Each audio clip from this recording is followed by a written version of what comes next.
What's up guys? Kumusta kayo? It's me again, Joseph Kate. So for today's video guys, let's talk about Metrobank time deposit rates.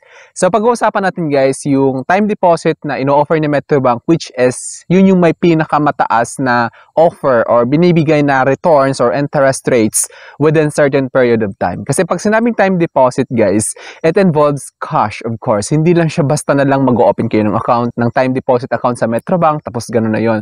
Kailangan nyo lagyan ng pera of course para tumubo yung pera na yun nga lang, kailangan siyang i-hold for a certain period of time. So, pag sinabi certain period of time, like 1 year, 2 years, 3 years, something, ganyan. So, pag-uusapan natin guys, yung pinakamataas na deposit account or time deposit account ni Metrobank na ino-offer. So, pag sinabi pinakamataas, yun yung may mataas na interest na ibabalik sa inyo. Pag-uusapan natin yung mga dapat nyong malaman kapag balak nyo mag-open ng time deposit account sa Metrobank.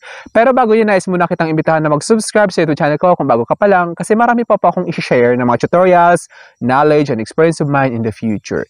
Kaya naman huwag niyong kalimutan mag-subscribe para updated kayo lagi sa mga vlogs na i-upload ko. Yun lang po at sobrang maraming salamat po. So, as you can see guys, ayan, Metrobank, you're in a good hands. Oh, diba? Kasi mataas yung ino-offer ni Metrobank guys when it comes to time deposit. Umaabot ng 4.5% per annum. Per annum yun guys ha.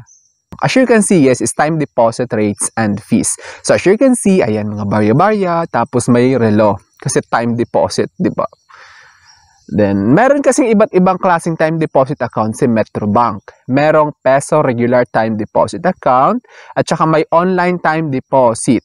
Metrobank, Metro Dollar time deposit at saka foreign currency regular time deposit.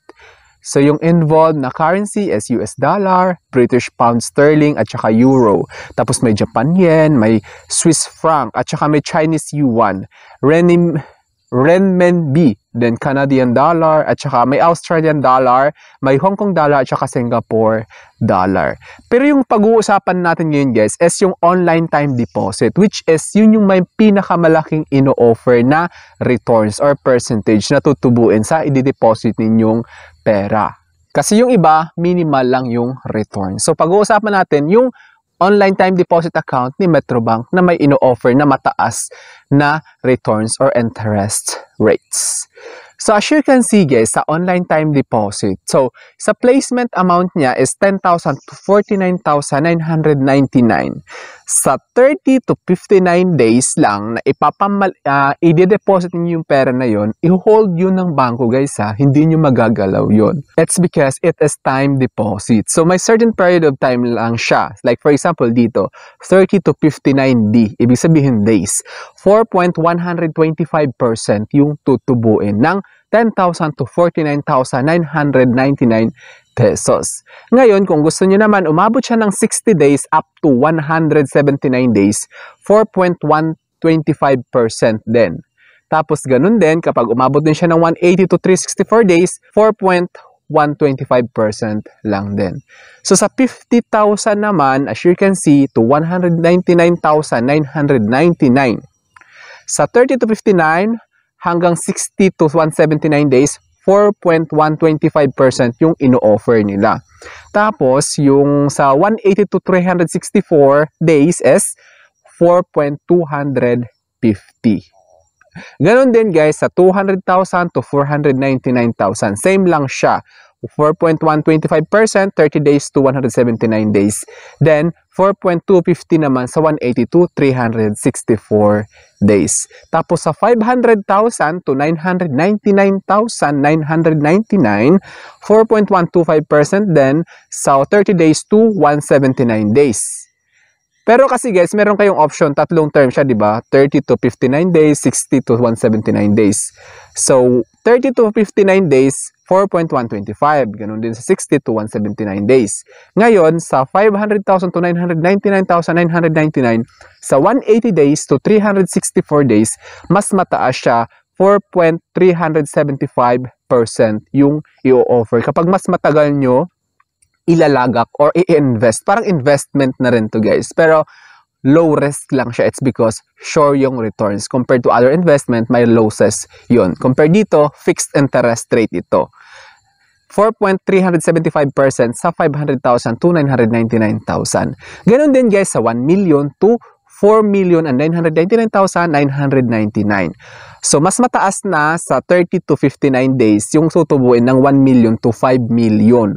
4,999,000 rather. 4.250%. Ganun din, 60 to 179 days, 4.250%. Tapos, 180 to 364 days, 4.375%.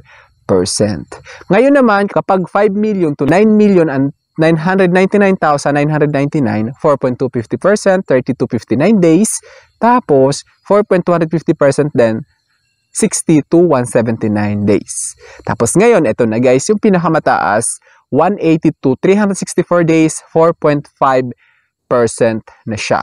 Sa 5 million to 9,999,999 yon. Ngayon, kung 10 million to 19,999,999 naman, 4.250% kapag 30 to 59 days. Tapos, 60 to 179 days, 4.250%. Then, yung tutubuin. Tapos, 4.5% naman kapag 180 to 364 days. Tapos, sa 20 million and up. So, ito yung pinakamalaki na guys. Mataas na to. Same lang naman siya, 4.250%. Then 60 to 179 days, 4.250% then sa 180 to 364 days, 4.5% then. So ito guys, million na to. So ibig sabihin, the higher the amount na sinave ninyo sa time deposit account ninyo, mas malaki yung magiging returns. Of course, million na to guys actually. So like for example, bibigyan ko kayo ng computation guys.